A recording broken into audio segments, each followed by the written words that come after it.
à tous, vous êtes sur ETV Guadeloupe, bienvenue dans cette édition. Alors que la récolte devait normalement commencer aujourd'hui, les négociations hier entre l'intersyndicale CGTG, UGTG et la direction de Gardel n'ont pas été concluantes. Seuls 9 des 25 points de la plateforme de revendication ont été pris en compte. Conséquence, l'usine est à l'arrêt et le début de la campagne sucrière a été empêché ce jeudi. On vous l'annonçait hier dans nos éditions, mobilisation aujourd'hui des syndicats SNEP-FSU, les professeurs d'EPS, le SNES-FSU, leur fédération et la FSU Guadeloupe. Les personnels enseignants veulent renforcer la mobilisation que connaît déjà plusieurs établissements scolaires en Guadeloupe. Ils réclament un classement de l'ensemble de l'académie en REP+, réseau d'éducation prioritaire, afin de disposer dans chaque établissement des moyens nécessaires à la réussite de tous leurs élèves, y compris les plus faibles. C'est parti pour 3 jours d'information à l'occasion de la 15e édition du Salon régional de l'étudiant qui se déroule au Palais des Sports du Gosier. Il s'adresse principalement aux jeunes de moins de 26 ans. Une cinquantaine d'exposants sont présents. Je vous propose d'écouter le parrain de l'événement avec l'artiste Chris, suivi de la réaction d'un lycéen, Clément, qui s'est rendu au salon. Regardez.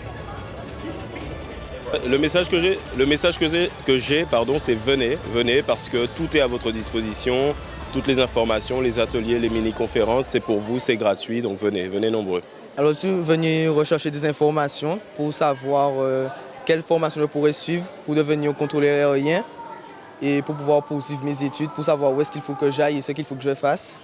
Tu penses que ça va être difficile?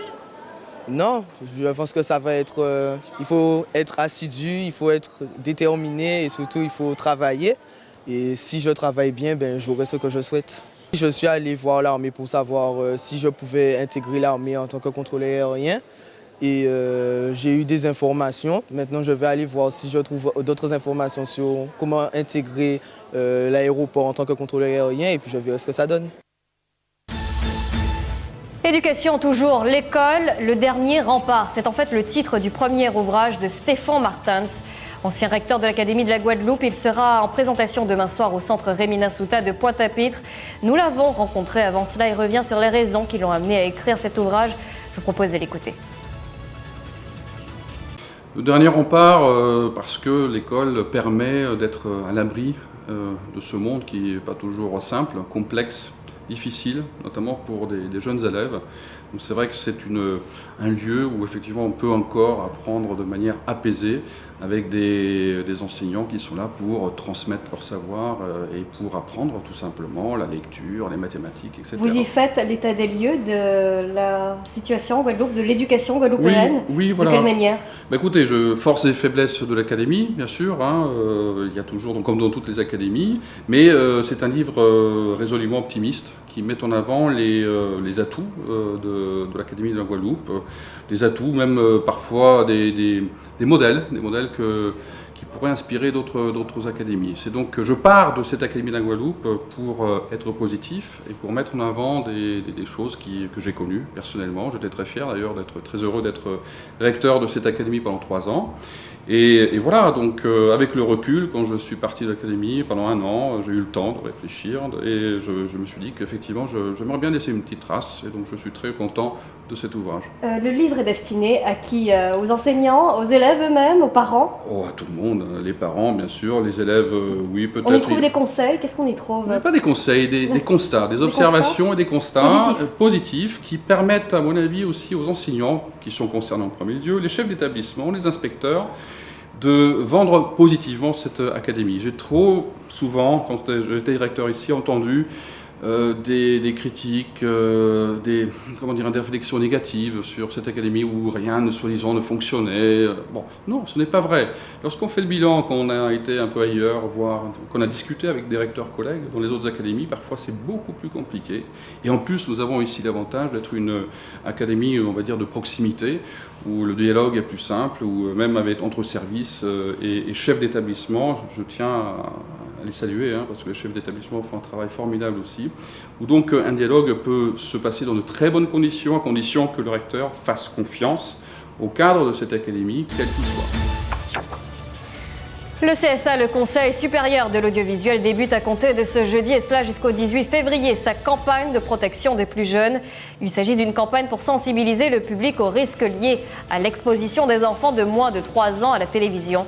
Selon le CSA, avant l'âge de 3 ans, le jeune enfant se construit en interaction avec le monde qui l'entoure.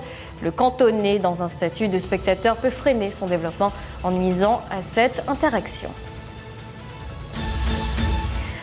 45 669 €, c'est la somme récoltée par l'enseigne McDonald's à l'occasion de la Maccabi Day pour la lutte contre la drépanocytose. C'est une somme qui sera reversée à l'association Guadeloupe Espoir Drépanocytose représentée par Marie-France Tyrolien.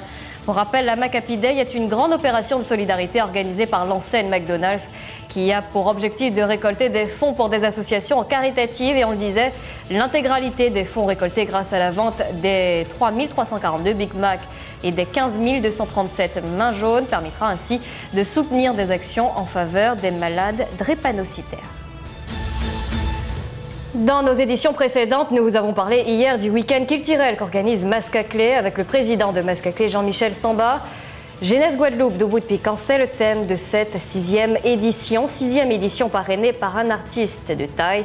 Dali est avec nous sur le plateau de TV. Bonsoir Dali. Bonsoir Laura. Honoré, fier de participer à cette édition. Est-ce que c'est la première fois? Au niveau de Mascaclé? Oui. Officiellement en tant que parrain, oui. Maintenant, officieusement, je suis du Rézé. Donc, en fait, je dirais que jusqu'à l'heure d'à présent, depuis qu'il y a une manifestation du week-end culturel de Mascaclé, je suis présent. Ça s'est fait naturellement, l'échange a été...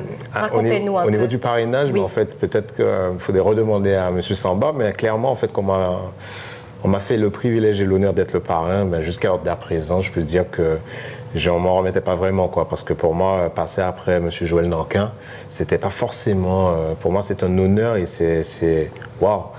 Et donc, ma fierté, c'est que je suis de ce quartier, je suis du Rézé, et surtout le thème abordé, Jeunesse Guadeloupe de Piquant, ça me parle par rapport à l'insertion, par rapport au combat que je mène au niveau de la vie des abîmes. Oui, justement.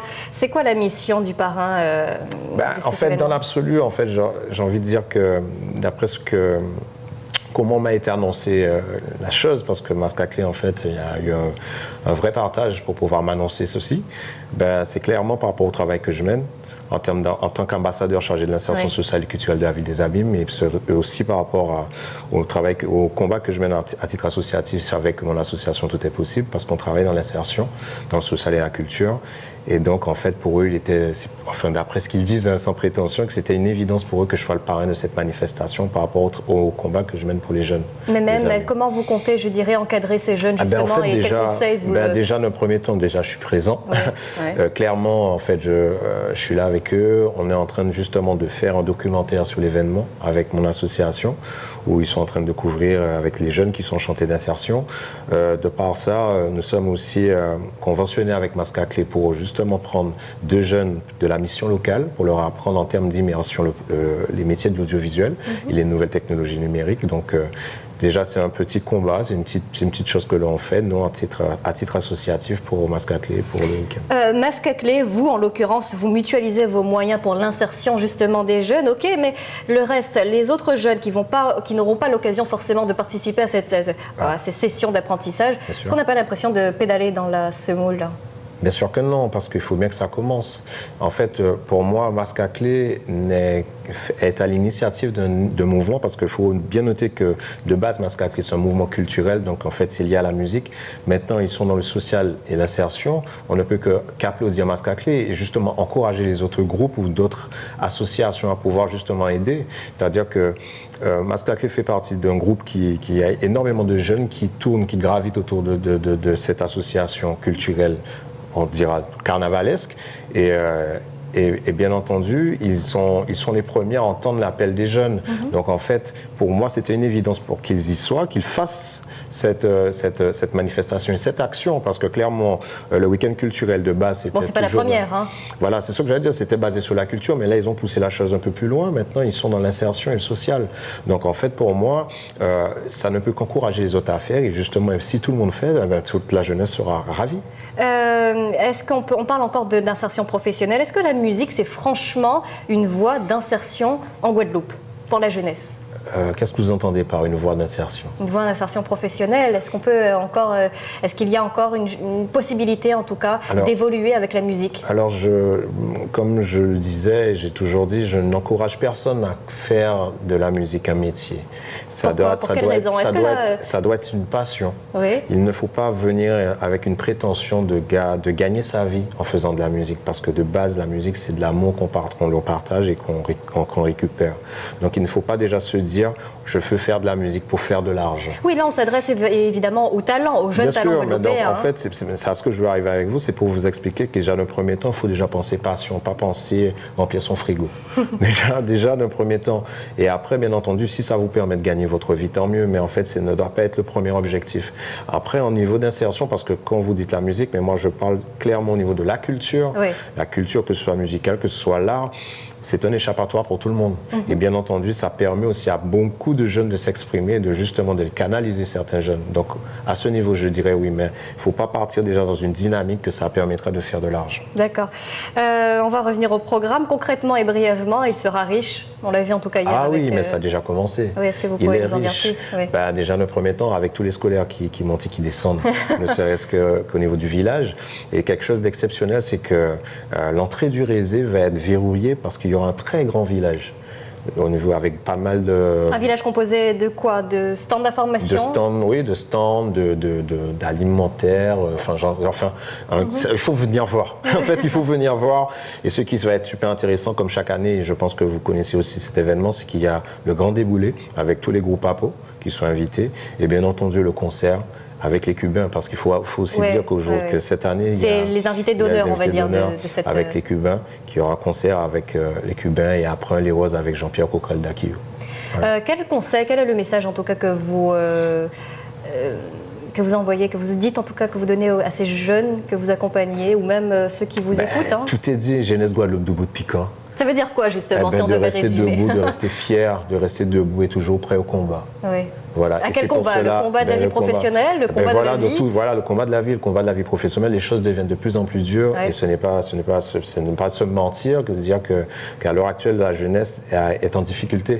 Elle est en difficulté, vous dites, mais et cette jeunesse qui, des fois, se trouve, je dirais, au cœur de l'actualité par rapport à ces actes de violence. Quel est votre avis sur ça, justement? Quel est mon avis sur ça? Mais en fait, il ne faut pas justement jeter la pierre sur la jeunesse actuelle par rapport à ça.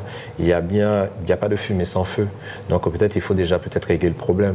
Quel est le problème, l'origine du problème? Le problème, c'est justement, c'est le choix, c'est les décisions, c'est les formations qui ne sont pas appropriées forcément à ce qui se passe au niveau de l'économie. Il y a un vrai travail qui doit être mené. C'est-à-dire, ce n'est pas... si pour vous donner un exemple, à l'heure actuelle, ce n'est plus à la mode de faire un bac pro secrétariat. C'est pour vous cibler, c'est-à-dire qu'il faut arrêter aussi de se voiler la face. Le système scolaire français, qu'on se le dise, nous sommes bleu, blanc, rouge en Guadeloupe, on ne va pas rentrer dans ce débat, mais je vous explique que ça n'a rien ce n'est pas approprié avec ceux qui ont fait véritablement ce qu'on a besoin ici en Guadeloupe.